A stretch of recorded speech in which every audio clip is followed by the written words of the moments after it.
Hi everybody, this is TheHande. And as you can see, this is Street Fighter 2 Turbo Hyper Fighting. Alright, yeah, so this is my favorite version of Street Fighter 2. This is the version that I grew up with. Alright, and I'm going to go with the middle level. And we're going to choose Turbo for this. Alright, so my goal for this Let's Play is to beat the game as Blanka. And I do have to say, as much as I love this game, this specific version, the Turbo version, you know, I do have to admit that it kind of sucks that the characters have alternate color schemes that you, in Turbo mode, you're not able to play, you know, as the characters normally. But, you know, I have my real colors, so that's close enough. And some of these color schemes, you know, do resemble the 1994 Street Fighter movie, which I am on record stating that, you know, is you know, a cinematic masterpiece without compare.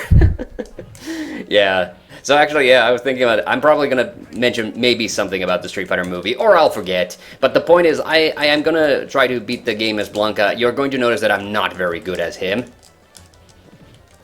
And for instance, doing any of Blanka's other special moves other than that electricity one, you know, is really difficult, because he has such a weird motion. But I thought, like, if I'm going to do this, I want to do something special. And Blanka has one of the funniest endings. Well, Zangief's is also pretty good, but I thought let's do Zangief. No, it's not Zangief. Sorry, Blanka. If good people do nothing, that is evil enough. I'm thinking about all the different quotes from the Street Fighter movie, because I've mentioned before that is a movie that I can legit quote line for line if prompted. Ryu, let's see. Ryu often, like, just, you know, is often, like, replying to other characters in the movie, so his lines don't make sense out of context. Ken was like, okay, I just got you off the streets, do you feel safe yet? And then the guy gets thrown on the floor of the ring when Vega beats the shit out of him and says, yeah, real safe. When we're outside with our money, we'll call you on this, tell you where your guns are. Do we have a deal or not? You need this, Sagat. Oh no, I have already... For you see, I already know the weapons are located on the pier behind the Mount Brazier Brewery. In fact, my men have already gathered the weapon... have unloaded the trucks and brought the weapons here. Sagat has a lot of great lines. I loved Wes Studi in that role, even though he was too short. That's the thing.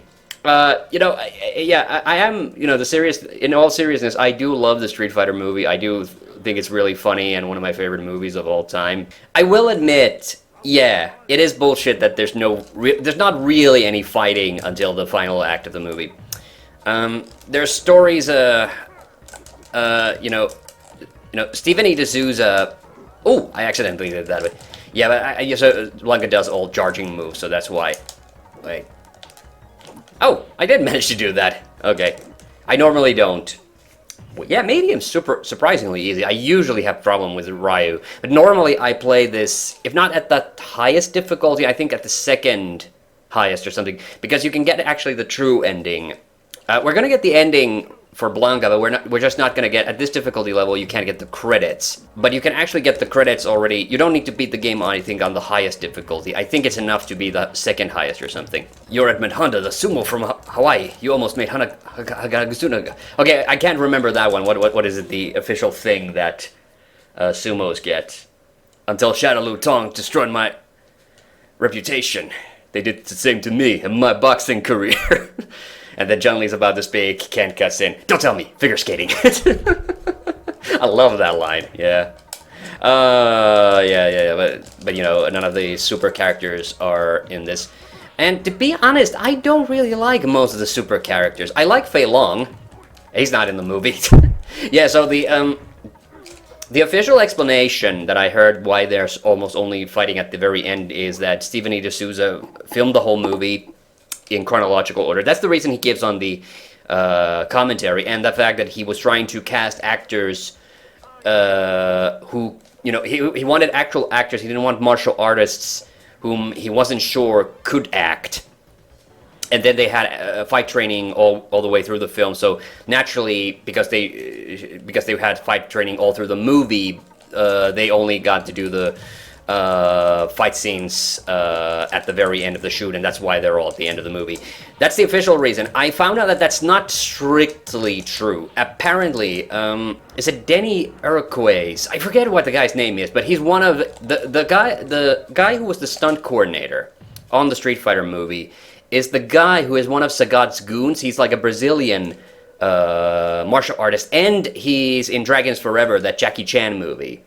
So he was the official fight coordinator. So there was a legit fight coordinator, and he originally was going to like train the actors and prepare them for months in advance for the fight scenes. But then he realized he couldn't really do that because Raul Julia was already like so ill. And that's the thing that everybody tells, like, that Raul Julia was seriously like in a bad condition when he was shooting the movie. So the fact that he gave such an amazing performance, like you know, my hat's off to that guy. Like even people who dislike the Street Fighter movie will say Raul Julia is the #1 reason to even watch it. Yeah, it is sad. That's one of the saddest things about the movie is, like, you know. Yeah, so the thing is, like, I like this. One of the reasons I love this game still, and it is still my favorite version of Street Fighter, is that I honestly just don't really care for the Super characters. Also, I don't like the art in Super. Like, okay, I have noticed that I have found out recently, not recently, this was already, okay, in the last 10 years, I discovered that these are not the original character portraits that these characters used to have. I don't like Blanka's yellow skin here. It reminds me of one of those, Toxic Crusader guys from the cartoons. I have never seen the movies. So surprised, by the way. So, you know, they obviously changed a lot of character details for the movie. Which is to say, like, Stephen E. D'Souza still, I think that he doesn't get enough credit for trying really hard. He tried his hardest with the movie. Like, I think people often think like it was like some kind of cash grab thing for him or nothing, or something. And no, he fucking absolutely, you know, wanted to do Street Fighter right because, and there was a lot of pressure for him to do it right because the Mario movie had bombed the previous year. So it was not like, you know, a safe investment. So the fact that he got the movie done. By the way, yeah, that fight went terribly. I'm sorry. Blanka really didn't get a lot of lines. Most of it was after he was transformed. So yeah, but that story about, you know, Blanka being Charlie, you know, Guile's friend, is obviously not from the game. So that's the reason I want to kind of show the ending, just because his real origins are so stupid. So Charlie is a different character. He was called Nash. Which I'm curious if that was the name in the original Japanese version of the game as well. And then later on, I think the Capcom officially... Oh, and another thing about, like, you know, if you have complaints about the quality of the movie, like, you have to also understand Capcom really did, like, restrain D'Souza from doing a whole lot of stuff. Like, you might remember that there's the Allied Nations Army. And the Allied Nations, or AN, is obviously just supposed to be the UN. But the reason they're not called the UN in the movie, well, actually, I was just reminded recently that this summer I rewatched the 1960s Batman movie. Okay, I think I'm gonna play one round as Ryu, then intentionally lose a fight because I'm having trouble fighting myself. Is that, you know, D'Souza always intended, you know, he wrote the screenplay. In the screenplay, it was the UN Army that was supposed to go there. Capcom got very nervous and thought that they couldn't depict the UN in a movie. And D'Souza says that they would have been perfectly fine if they had not contacted the UN. But, you know, Capcom wanted to do their due diligence, make sure that they weren't gonna, like, offend the UN or something. And apparently, after one phone call or whatever it was, they got a threatening letter from the UN telling about all the terrible things that they were going to do to the production if they depicted the UN in it instead of the AN. So that's why they had to change it. That was another cool thing, though. A lot of the movie was shot in Thailand, A lot of it was also shot in Australia. But that's the reason why they don't use helicopters. The AN troops, they all travel by boat, was because Myanmar was apparently in a bit of state of chaos at the time. So it indirectly affected it directly affected the production of the movie. All right, and now I have to lose the next fight intentionally. I hate doing this, but I don't want to have you see me getting stuck. And there's God who wants to kick that son of a bitch Bison's ass so hard. So that's the reason. This is the reason I kind of like this version, though, because he has the blue uniform just like he did in the movie. And whether or not... Oh, yeah, and that's the other thing. Capcom were the ones who wanted Jean-Claude Van Damme for the role. That was not D'Souza's idea. And that's the thing, like, when I watched Street Fighter for the first time, back in the day, the movie, I had no idea who the hell Jean-Claude Van Damme was. So, I knew he talked kind of funny, but that was it. I didn't know he was, like, that he was in, like, martial arts movie. So, and listen, I'm not gonna front. I think seriously, the Street Fighter movie might be my favorite. Oh, I was supposed to lose. Okay, are you not gonna... What? Yeah, Guile's AI is so stupid. I know he backs up a lot because that's what he does. That's what's needed for the Sonic Boom. By the way, big shocker. I'm not a big fan of fighting as Guile either because of that. Oh my God, I'm gonna lose this. I'm trying to lose intentionally. Come on. Okay, the normal difficulty is clearly a little too easy. Come on, there we go. Man, I've never had to try so hard to lose a fight in a fighting game. Usually it just happens by itself. So yeah, it's almost like the 30th anniversary of the Street Fighter movie. You know, if I had waited another year for this, you know, we would have gotten that. But yeah, no, I just wanted to, you know, play this. If I didn't give you an interview when I was alive, no way I'm gonna do it when I'm dead. That's one of my favorite nonsensical moments in the movie is when Chun-Li sneaks into the morgue, and then Guile is on the slab. Like that, I will admit, that scene legit does not make any sense. Like the implication being that he was like, you know, because Guile fakes his death, he was taken to the, you know, the morgue. And then I guess he just fell asleep and had a nap until like Chun-Li showed up. I would have assumed he would have waited just to be out of sight, and then he would have been just operations as normal in the background. That is so weird. Like, you know, I mean, I did say that I'm not good as Blanka, but like clearly my moveset is not you know well suited to go up against Guile. And I also don't like playing as Guile just because his economy of motion is also really weird because, you know, you see the guy flips upside down when he, you know, kicks. By the way, this is a bit of a continuity error. You notice that all the other soldiers still have their green uniforms, and Guile's is blue. But that's because it's green in the original. So if you want to kind of play the quote-unquote original Street Fighter 2, you can, there's the normal difficulty. But it's, seriously, it is just this game, only slower, and then all the characters do have their proper colors. So to me, it really does feel super weird. Yeah, so the other thing about the Street Fighter movie that I actually really respect is that, you know, D'Souza really had to work hard to get these characters in the movie in a way that made sense. And the fact that he had to leave one out, which was Fei Long, and,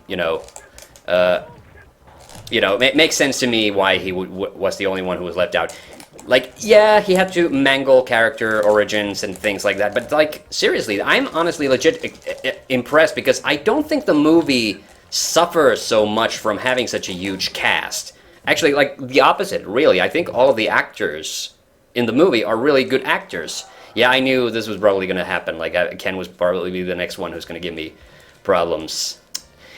Don't dehydrate yourself. What is it he said? That's what he says to Chun-Li. This sucks. Those guys are good guys, like us.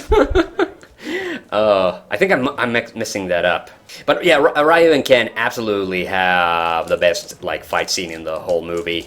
Without a doubt, like, the whole... the Ryu, Ken, Sagat Vega group fight is the whole highlight of the movie for me. Like, don't get me wrong, like, the you know, Van Damme and Julia going at it is also, like, pretty, you know, How are you not dead? That sucks. Fucking hell, like, the shock should have knocked him out. That is bullshit. Yeah, and so, the other thing, of course, is that, you know, why the normal mode in this is actually kind of bullshit is because in the original, no, you know, you couldn't pick any of the bad guys, the boss characters from, you know, Balrog, Balrog, Vega, and Bison, and Zagat. The original didn't have mirror matches, so, which actually gave you a kind of an exploit. Like, if there was a character you were facing and you were having difficulty beating him or her, because it could be Chun-Li, except I don't think Chun-Li is typically very difficult. Watch me and then I'll get stuck on Chun-Li. Then you could cheat by picking that character next, and the computer would be forced to change your opponent. Do I have to do Ryu again? I think I have to do Ryu again, because I don't think I can beat him as anybody else. Like, I'm very limited. My Street Fighter, don't get me wrong, I love this game, but my skill set with some of the characters is very limited. I could try Dhalsim, but I have a bad feeling that it's gonna go bad. But let's do it. Dhalsim's one of my favorite characters to play as, actually, legit. The only problem is that he moves slowly. So, the thing with Street Fighter is, like, it's a movie where you have to leave your brain at the door. I think it's a good time. It's actually very well written. Really fun scenes and things. Ah, Dr. Dhalsim, how goes your research today? The same. Corrupted, warped, my science twisted for perversion instead of peace. Tell you what, once I've crushed my enemies, we'll see about getting you published. That should cheer you up, Oh yeah, that was the other thing. I actually... I don't think I have it saved it up anymore, but I had legit written, a stage script of the Street Fighter movie from memory when I was in Scotland back in 2012. And that would have been something. Like, I legit think, the thing is, like, because it's so restrained and because there's so little fighting and everything, I actually do think the Street Fighter movie kind of works as a theater production. Like, yes, not all of it, you know, some of it would require quite a lot of, you know, extra work. And don't get me wrong, like, I am saying, you know, I do think Mortal Kombat the following year then, you know, was absolutely a better movie, and luckily put the Street Fighter, you know, luckily put the video game movies on a good path, but it still would take them 20 years to still, you know, get the respect that they deserve, in my opinion. Anyway, yeah, you know, if you're gonna make a martial arts movie, you make a martial arts movie. That's the thing. That's the thing with D'Souza's approach that maybe feels a little weird to look back upon. But like, D'Souza was very much. I mean, the guy wrote the script for Die Hard, so he was operating very much on kind of like a very traditional Hollywood cinematic experience mindset. So he said that he was actually more inspired by James Bond and Star Wars than actual martial arts movies. But yeah, I get a smile. I always get a smile and a good feeling when I watch that movie, and it, you know, it also reminds me of when I was younger. So and the thing is, like, you know, D'Souza legitimately tried to get as many things from the games into the movie as he could with the resources that he had. He could have done those, you know. Obviously, he could have done a better job with it. Anybody could do this. There's no such thing as a perfect movie, but I think, you know, Street Fighter just doesn't get the credit it deserves for, you know, because the thing is, nobody is phoning it in that movie. Like, not even Van Damme, like, because, you know, people laugh at his, like, accent and stuff in that film, but, you know, he has probably one of the greatest cinematic speeches ever in the film.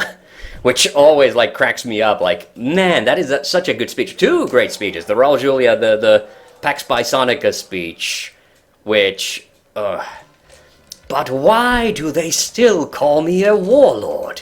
And mad? All I want to do is to create the perfect genetic soldier. Not for power, not for evil, but for good.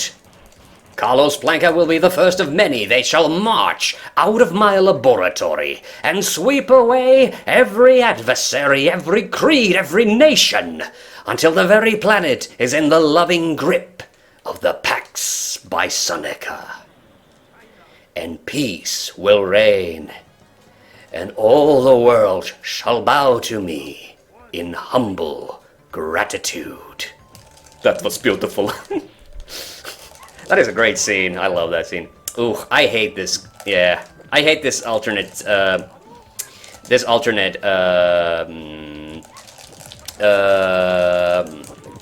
Color scheme for Chun-Li. There's a lot of grays in the turbo. Like I said, I don't like the turbo graphic, like the turbo color schemes anyway. But like, there's a lot of gray in it. Like, I don't know. Maybe it's supposed to be silver or black, and they just kind of got it wrong. But it's just so stupid. I'm not gonna switch back yet because I noticed now that it's so hard to get me to lose as Ryu, so I'm gonna just, go as Ryu. By the way, yes, also, I am sort of semi-inspired to do this because I've been doing so many of the fighting game Let's Plays, and also because, well, it will have come out by the time this is coming out, but I did the soundtrack ranking for the original Street Fighter, of which I also have a Let's Play. And yeah, so I did discover that there was... Oh, and here's Zangief. I love Zangief in the movie. He's one of my favorite characters. Andrew Bruniarski. Amazing job. Also, character development for one of the few. He and Honda's fight scene probably takes longer than any other fight scene in the movie. Except, I gotta fact check that because it is presented in bits and pieces. DJ, why are you out of uniform? The enemies of peace are running at our doors. Are you a totally demented man? Our boss is the enemy of freedom and peace. These people have come from all over the world to stop him. If you're smart, you save your own ass. General Bison is a bad guy? If you know this, then why you serve him? Because he paid me a freaking fortune, you moron! You got paid? And then when he comes and saves, helps Ryu again at the end, like, I think that is so super funny. Now you look like Bison Troopers. Yeah, I love Zangief's, and in case, I did kind of want to show it, but in case, we won't get a chance to probably see it, but Zangief's ending, it has him dance around with Gorbachev. Oh yeah, and here's Balrog. I love the original Balrog because that's so obviously supposed to be Mike Tyson. So, and yeah, so he was called Mike Bison originally, where M. Bison comes from. And about the name changes... And yeah, they made him a good guy in the movie. Doesn't make any sense, but yeah. Oh, I've noticed also, by the way, I have multiple versions of this game. It's something that's kind of weird, but those dancers in the bikinis in the background, they change color in every version. I think in the Sega version, they're actually the same color. So it's like a kind of a teal blue, or maybe that's the World Fighters version, which is like the closest to the original arcade. Which, by the way, that was the thing, like, I discovered, kind of to my shock and horror, like, also that the TurboGrafx version of Street Fighter sounds way better than the arcade version. Like, they must have the same Yamaha sound chip, or maybe like an older version of it that's in the like the Mega Drive, because it sounds like an ad-lib. It sounds like an ad-lib Sound Blaster card in the arcades, which would actually, it would actually make some sense. It only came out a year before the Mega Drive, so, but, yeah, and I used the Retsu theme as an example. The Retsu theme actually wasn't even the worst sounding. It was actually the, I think Eagle's theme actually sounds really bad in the original arcade, and Lee's theme also, so yeah, the theme's definitely got a nice glow up for the, home version, or at least the TurboGrafx version. Yeah, so the name Balrog doesn't really make a lot of sense. Now, the funny thing is when you remember that Balrog was actually Vega's original name. Oh, yeah, Grandel Bush played him in the movie, by the way, and... Byron Mann was Ryu... Kylie Minogue was Cammy... Peter Tsuyama Popoto, the actor whose name I can't pronounce correctly, was Honda. Grandel Bush was Balrog. Vega was Jay Tavere, and I think that's the other one who people always say was great in the movie. Jay Tavere was great. He has like 4 lines in the whole film. It's funny when I realized, there's a couple of lines that I never realized were his, and he might be completely actually like dubbed over. Because you almost, I don't think you ever see him speak on camera. So I'm not sure if Jay Tavere even speaks English. Maybe he does, who am I to tell?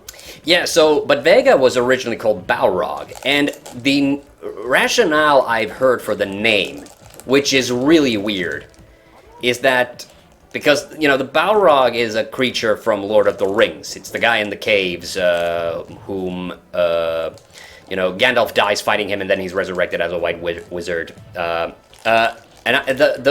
reasoning for the name, which I've heard, is that because Vega is handsome and narcissistic, so the idea is like the name is reflective of his inner ugliness, because the Balrog is, a horrendous monster. The name does not make much sense to me. Okay, I think I'm gonna have to lose on Sagat intentionally, which I don't think is gonna be hard, because I normally have. That's the funny thing between Street Fighter 2, with Street Fighter 2 versus almost every other fighting game. I honestly think Sagat's a harder boss. I was trying to do a Shoryuken there, but failed. Okay, I might actually lose on without like intentionally throwing the fight, which I guess is good. So wait. Vega's lines are, "I told you we couldn't trust them. Where were we?" Is the when he faces off against. I think he has one more line. I'm forgetting it now. Yeah, Miguel Nunes Jr. was DJ. I'm trying to remember all the actors now. Ming-No Wen was Chun-Li. We passed by Chun-Li. I didn't even say anything. This is Chun-Li Zhang, Shadaloo, Southeast Asia, or whatever. I did think that was kind of stupid that they had to come up with a fictional country for the movie.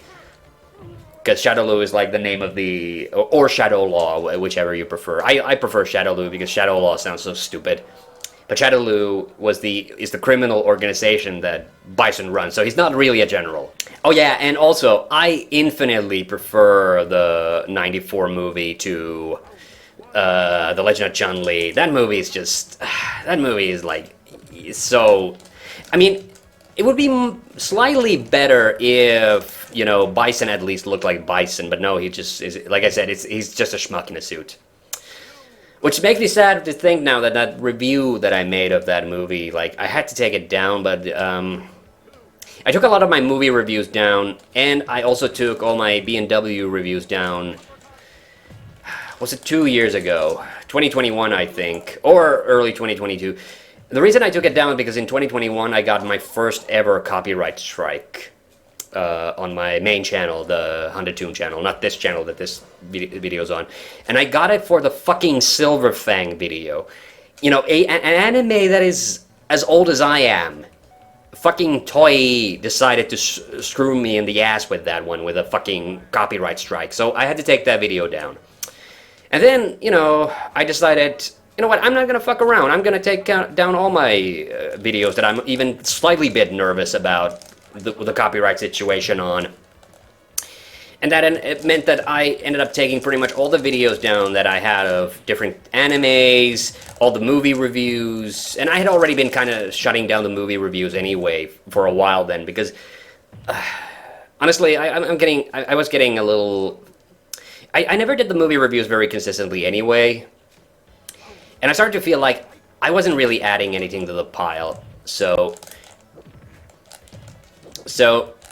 if I'm ever going to do videos based on movies, it's going to be like very informal affairs. And I'm generally going to try to keep myself out of movie. Because, it's fun to talk about movies in the same room with other people where you can bounce off each other, and if people have different opinions, that's whatever. I have gotten sick and tired of, well, I've always hated movie reviews of, the variety that are in, like, newspapers and shit. I write reviews on my blog, but I have always been of the mindset, just always watch the movie first, then watch what people say about it.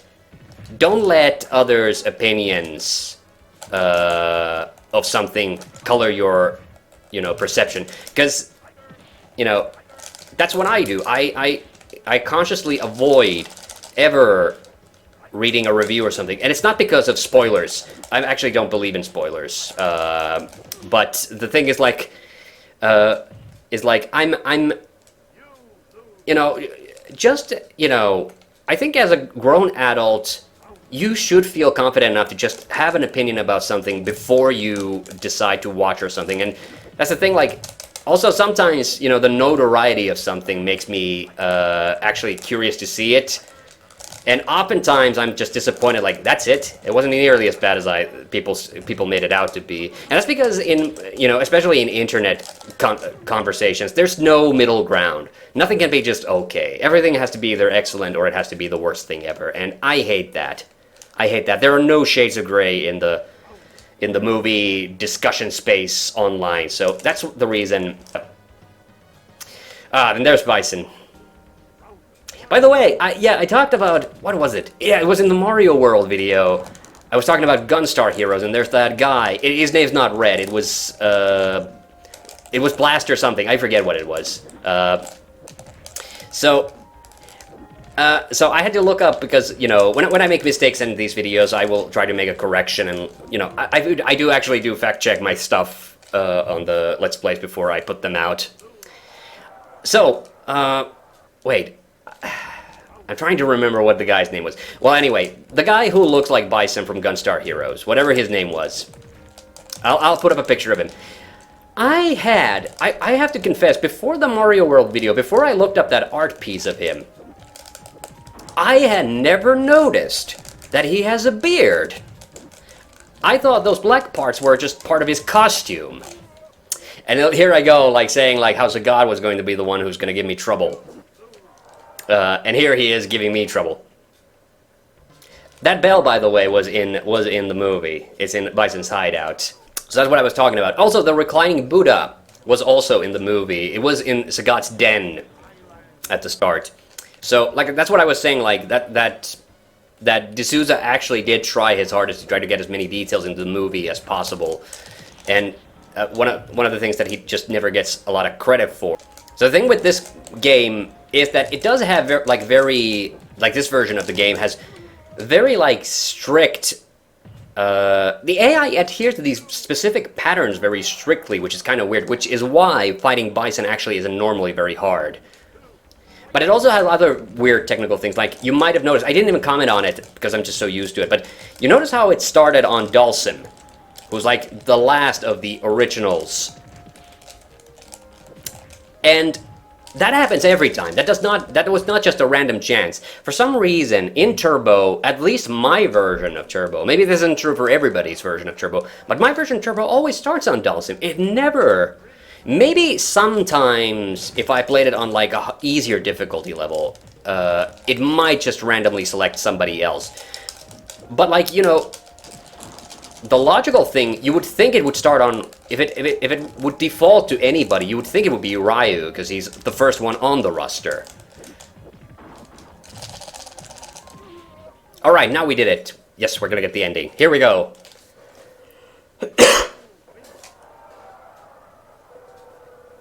I always forget what Blanka's real name is, so now it'll be fun for me as well to see this. Jimmy! Are you my long-lost son, Jimmy? Who are you? Why would I be your son? My name's Blanka. My son was lost in an airplane crash over Brazil when he was only a little boy.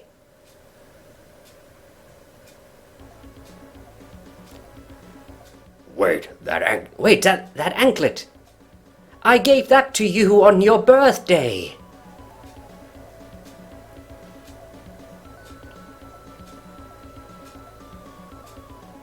Mommy! Jimmy!